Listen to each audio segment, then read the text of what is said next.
Halo anak-anakku semua, apa kabarnya nih? Ibu berharap kalian semua selalu dalam keadaan sehat ya. Dan sejauh ini bagaimana nih proses pembelajaran kalian di rumah? Masih tetap semangat kan? Ya, pastinya harus tetap semangat. Anak-anak ibu pasti selalu semangat ya tentunya. Ibu juga menghimbau nih kalian agar selalu menjaga kesehatan diri kalian di tengah pandemi ini. Tetap jaga kesehatan, jaga kebersihan diri. Ingat untuk selalu jaga kebersihan diri dan cuci tangan, dan juga perhatikan untuk kebersihan makanan kalian ya. Selain itu juga ibu sangat-sangat mengimbau kalian untuk tetap di rumah, tidak keluyuran, tidak jalan-jalan kemanapun ya, tetap di rumah. Jaga diri kalian dan keluarga kalian masing-masing. Percaya kita bisa berhasil melewati pandemi ini dengan baik. Oke, sekarang ibu akan membawakan kelas BK. Untuk kelas BK kali ini, di pertemuan ini kita akan bahas tentang friendship. Pastinya udah tidak asing lagi kan kalian tentang friendship? Nah, kalau gitu, ayo mari kita sama-sama bahas tentang friendship. Check it out. Ya, oke. Untuk friendship, hari ini kita akan membahas tentang friendship. Kalian pasti punya teman kan? Pasti punya banyak teman dong ya. Pasti kita semua punya teman, baik dari rumah, di sekolah, dimanapun kita berada, di tempat bimbingan, atau di tempat les, kita pasti semua punya teman. Nah, coba deh ibu tanya, kalian pikirin, kenapa sih kita harus pilih-pilih dalam berteman? Ayo, coba kalian pikirkan, sejauh ini kenapa kita harus milih-milih dalam berteman? Mungkin orang tua kalian pernah selalu atau bahkan selalu menasihati, dan ibu juga pernah mengatakan harus pilih-pilih dalam berteman. Bukan berarti kita memilih-milih teman mana yang harus kita temani dan tidak, atau mengkotak-kotakan teman ya, tapi kita harus bijak-bijak dalam memilih kepada siapa kita berteman. Kenapa? Ada yang tahu? Oke, kalau sudah dipikirkan, ini dia kenapa kita harus milih-milih dalam berteman. Karena yang pertama, karakter kita berkembang dengan siapa kita sering menghabiskan waktu. Ya, jelas ya. Jadi memilih teman sama dengan memilih masa depan. Sepertinya ibu sudah pernah mengatakan ini kepada kalian. Memilih teman itu sama dengan memilih masa depan. Jadi itulah artinya kita harus memilih teman dengan bijak, karena karakter kita berkembang dengan siapa kita berteman. Contoh, kalau kita sering berteman dengan teman atau anak yang rajin, tentunya kita akan terbawa karakter kita menjadi anak yang rajin juga. Itu yang pertama. Yang kedua, potensi. Potensi dalam dirimu bisa berkembang pesat bila kamu berada di antara orang-orang yang tepat. Jelas ya. Yang ketiga, teman bukan sekedar orang yang bisa diajak jalan. Tentang keputusan-keputusanmu, mereka bisa memberikan pendapat. Jadi, teman itu bukan sekedar untuk teman yang kamu ajak senang-senang dan jalan-jalan nongkrong aja. Tapi, kenapa kamu harus memilih teman? Karena teman itu sangat menentukan kamu atau sangat membantu kamu dalam menentukan keputusan-keputusanmu. Karena pendapat mereka yang secara nggak langsung itu yang biasanya kamu dengarkan. Lalu poin keempat, jangan terlalu naif. Enggak semua orang berniat baik dalam pertemanan. Nah, ini kita tidak bisa tutup kuping dalam hal ini ya anak-anak. Enggak semua orang itu berniat baik berteman sama kamu. Bukan berarti ibu menganggap atau berpikiran jelek. Tapi ya itu, kita tidak tahu maksud orang atau maksud temanmu mendekati kamu itu apa. Jadi pilah dan pilih orang-orang yang memang layak kamu perhatikan atau kamu temani. Dan yang terakhir, teman adalah refleksi kamu di dunia. Bagaimana orang lain memandangmu bisa dipengaruhi oleh siapa saja teman baikmu. Nah, itu dia. Ada 5 poin kenapa kita harus pilih-pilih dalam berteman. Ingat ya, itu penting. Oke, kita ke bagian selanjutnya. Nah ini, berapa lama sih waktu yang dibutuhkan untuk berteman? Ayo, kalian kalau berteman biasanya berteman gitu aja atau gimana? Dan ternyata menurut studi yang telah dilakukan itu ada loh tengah waktu yang dibutuhkan untuk proses atau tahap-tahap pertemanan. Kita lihat ya.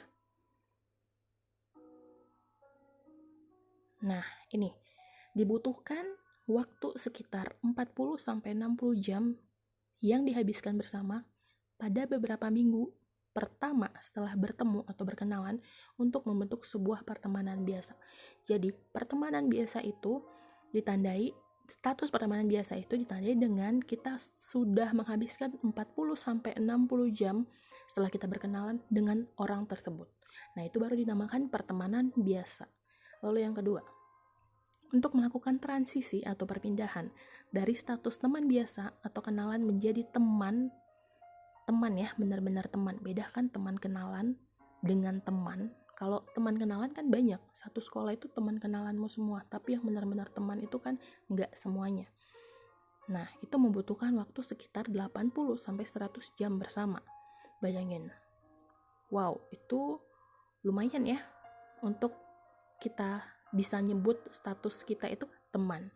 Lalu yang ketiga, dari teman menjadi teman baik atau teman akrab atau yang biasa disebut sahabat, dibutuhkan waktu sekitar 200 jam atau lebih yang dihabiskan bersama. Nah, coba deh kamu pikirkan, sahabat-sahabat kamu tuh sudah berapa lama sih waktu yang kalian habiskan bersama? Atau mungkin kalian baru kenal 1 hari dan kamu sudah menceritakan semuanya, kamu menganggap dia sahabatmu. Mungkin ibu gak tahu, tapi coba deh mulai sekarang, coba ingat-ingat sahabat kamu tuh udah berapa lama ya kamu kenal. Gitu. Kita ke yang selanjutnya.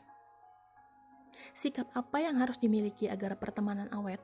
Ayo, pastinya kalian tahu kan, ini sebenarnya sikap-sikap apa sih yang harus dimiliki agar pertemanan itu awet? Kita langsung aja ya. Yang pertama, bersifat tulus. Jadi, dalam pertemanan itu dibutuhkan sifat yang tulus.